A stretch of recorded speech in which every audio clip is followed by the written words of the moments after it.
في إطار مكافحة مختلف أشكال الإجرام المنظم المنتهج من طرف الجنات ولغرض التصدي لهذه الجرائم، وعلى إثر بلاغ تلقته الفرقة الإقليمية للدرك الوطني برغاية مفادها وجود جثة شخص مجهول الهوية وسط الأحراش على ضفاف الوادي بحي عدد 5000 مسكن بلدية رغاية.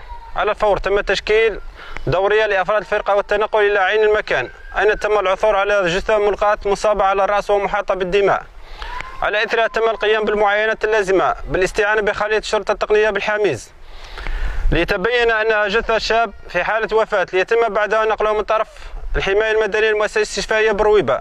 بعد المعاينة من طرف الطبيب الشرعي اتضح أن الضحية تعرض للقتل خنقا والضرب على مستوى الجمجمة، أين باشرت الفرقة الإقليمية للدرك الوطني بالغاية تحقيق معمق دون وجود قرائن أو أدلة تفيد التحقيق، كون الضحية معاق بنسبة 100%.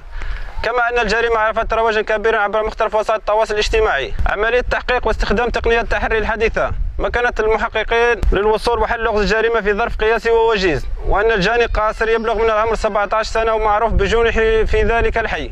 تم التوصل إليه بعد أن كان فرا والتحقيق معه أين أنكر في البداية، وبعد مواجهته بالأدلة اعترف بالجرم المنسوب إليه. بعد استكمال إجراءات التحقيق تم تقديم معني أمام الجهات القضائية المختصة إقليميا